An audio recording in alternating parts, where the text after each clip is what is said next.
Why are so many smart people willing to bet attention, reputation, and sometimes real money on Elon Musk's next promise, even when the last timeline slipped? Okay, imagine a normal CEO walks on stage and says, "We're building a robot." You'd be like, "Cool, product announcement. Maybe impressive, maybe not. We'll see." Now imagine Elon Musk says the exact same thing. And suddenly it feels like humanity just got a trailer for the next season of the future. That's the weird part. With Musk, the product is almost never just the product. A car becomes an energy story. A rocket becomes a civilization story. Even a robot demo starts to feel like, oh, okay, so this is the next scene. And to be clear, this is not a Musk bad video. It's not investment advice, and it's not everyone who likes him got scammed. That's way too lazy. The actual question is more interesting. Why does the next promise still feel believable, even after a bunch of old timelines slipped? My answer is that Musk's brand runs on a really strong vulnerability chain. Not vulnerability like people are stupid, more like your brain has shortcuts because the world is noisy and you don't have time to audit every single claim like you're a federal agency. Most of the time, those shortcuts are useful. The catch is what happens when a future story gets built around them. The first shortcut is trust transfer.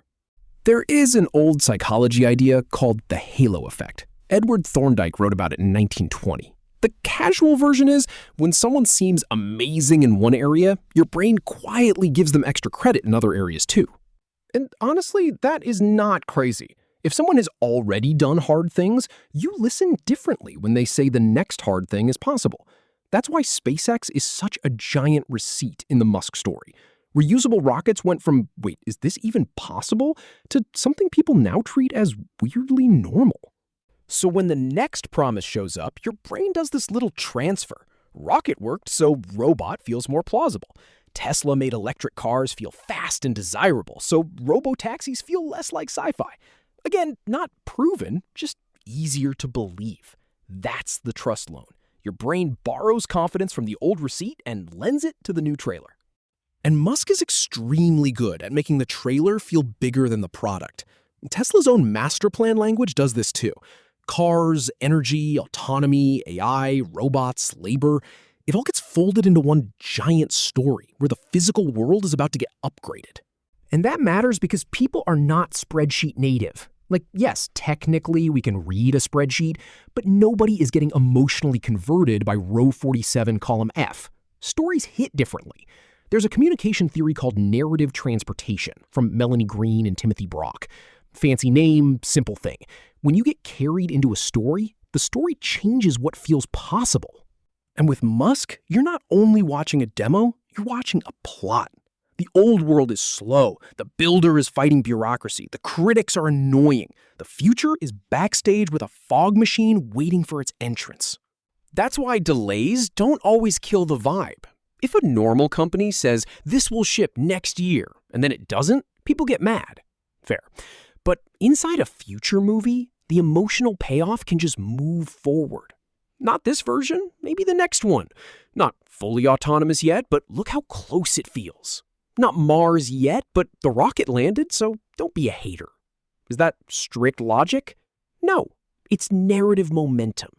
Then the story picks up identity, and this is where the internet starts acting very normal, by which I mean not normal at all. At some point, following Musk does not feel like following a CEO. It starts to feel like picking a side. Are you a builder or are you a hater? Are you early or are you stuck in 2013 yelling at clouds? Are you the person who gets the future before everyone else? Or are you asking for evidence in the most Reddit committee voice possible? That frame is powerful because now a business question has turned into a self-image question. Social identity theory has a whole academic version of this, but the internet version is easier. Once a product becomes part of the team jersey, criticism does not feel like information anymore. It feels like an attack. So if someone says, hey, that deadline slipped, a fan might hear, people like you are naive. If someone says, a demo is not deployment, they might hear, you don't believe in the future. And now the argument is not about the robotaxi. It's about whether you're the kind of person who sees the future coming. That's the hidden catch. The promise becomes a personality test. Now, picture the loop. There's a launch, then a post, then a clip, then a prototype walking like it just learned knees exist, then a huge promise, then a delay, then someone dunks on the delay, then someone dunks on the person dunking. Then, somehow, the next demo drops, and everybody is back in the theater. This is where the reinforcement part matters. Skinner and Forster studied reward schedules, and the simple version is, if rewards are unpredictable, people keep checking. Which is basically the internet. Sometimes you get a real breakthrough, sometimes you get drama, sometimes you get a meme, sometimes nothing happens, and you still wasted 12 minutes reading the replies. But the next thing might be the thing, so you check again. And because Musk's story has actual wins inside it, the loop is way stronger than normal hype. Pure hype burns out. Hype with receipts lasts longer. Now, here's the money part, and I think this is where people understate him. Musk is not just a tech guy with big ideas. He is also very, very good at selling patience. And patience is expensive. If investors, employees, fans, and the market believe the future is coming, they can tolerate a lot more weirdness in the present.